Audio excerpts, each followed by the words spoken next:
Let me remind you one thing. Katonda gwosinza. The God you are worshiping Ye Katonda wa Meshach is the Lord of Meshach, Shadrach, and Abednego. Abagolokoka okumalawo Those who Shadrach, Meshach ne Abednego to take them away, baali bangi. they were very Ne many. balowooza nti babamaze. They thought that they are Naye dying. Katonda waabwe nga tasobola kubalekerera.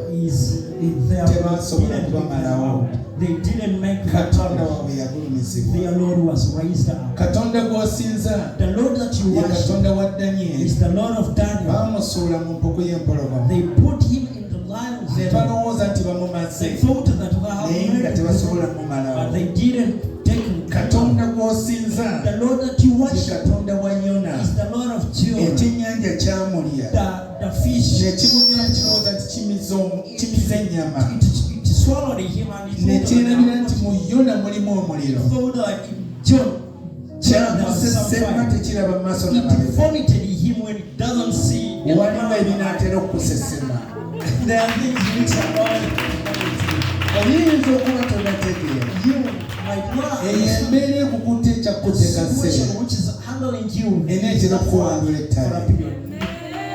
It's about to vomit you. Katonda gw'osinza The God you are ye worshiping, Katonda wa Pawulo ne the Lord Siira. of Paul and Silas. Babakwata ne They babayingiza munda. captured them and reported Ne them. balowooza nti kiwedde They babamaze. thought that they are done with me. Naye nga tebamanyi nti Katonda gwe They basinza didn't know that the Lord that worship ye Katonda akutula is enjegere. the Lord who breaks the Ye chains. Katonda akutula The amasamba. Lord who breaks Ye the Katonda akula ekkomera. Lord who Olukalala waliwo opens the ekkomera chains. erinatera okuggulirwa. Today there is a chain Waliwo which is amasamba aganatera okukutuka.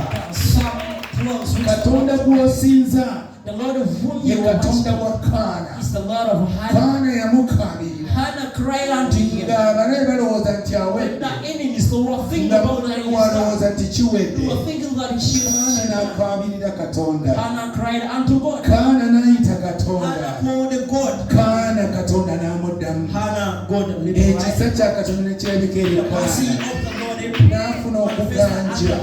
You got N'afuna from okwagalibwa. You got Kaana n'asinza Katonda. Hannah, Katonda n'atera okuviirayo. Lord is about to Gamba manifest. Katonda n'atera Tell your okuvaayo. neighbor the Lord is about to Katonda manifest n'atera unto you. okuvaayo. Tell your neighbor the Lord is about to Tumwebaka manifest unto you. Katonda Thank God. nti ye Katonda That waffe. is our God. Katonda wa Ibulayimu, Isaaka ne The God Yakobo. of Abraham Atasobola kwerabira who will ndagaano. never forget you. Katonda eyakuyita teyirabira The Lord ndagaano. who called you never forget about the Teyakuyita covenant. kujja mu He Misiri. didn't call you from Okujja mu bika by'ewammwe. your clans. Okujja mu mmandwa z'ewammwe. The other devils. Akuleetawo ofuuke To ekisekererwa. lead you and some people Katonda takuyita nga kufuuka punching bag. didn't call you. Wabula eyeetantala gy'oli. But the person who is shouting against you, Eyeetantala who gy'oli. is fighting against your life, Yogera Mukama kanatera omujjuutuka. say, in whisper, say it in a whisper. It's Yeebazibwa about omulungi Yesu. Twebaza Katonda nti gwe tusinza someone waali. that whom we are worshiping is Yimirira ku powerful. bigere byo. Stand up on your feet.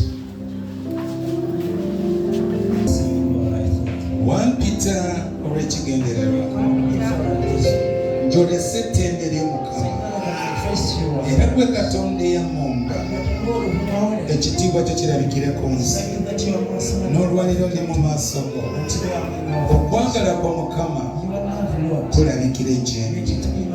Ettendo ly'Omukama lirabikire gye ndi. Weebale Katonda. Bw'ajjula ensozi ne zitamanya. Weebale Mukama. Bw'addamu n'omuliro. Weebale Mukama. Bw'ayanokozza omuliro. Mu kaseera kano siriikirira. Tunuulira ekizibu ekiri mu maaso go. Tunuulira olusozi oluli mu maaso go. Tunuulira ekirwadde ekiri ku bulamu bwo. Mukama oli Katonda. Mukama oli Katonda. Ayanokozza omuliro. Oyogedde n'ogamba tetuyinza kumalibwawo. Era nga tebasobola kutumalawo. Olwaliro ebibadde bikutte byonna. Na buli njegere zonna. Na buli ekibadde kirowooza nti kyatusiba. Ekibadde kirowooza nti kyatumira. Nti tuli mu kamwa kaakyo. oli Katonda omuliro gwokya mu kaseera kano Mukama weerage. Mu kaseera kano Mukama weerage. Njogera ng'omuweerezaawo nga njogera eri amagombe gonna, njogera eri obumwa bwalukwata bwonna okusesema omwana wo kaakano. Buli ali mu kifo kino Mukama, buli lujegere ndulagiro okutuka. Every power is to be broken now. Every power is be broken now. Omuliro gwa Katonda ogwokya ekyo kye bakwambaza kikwata omuliro.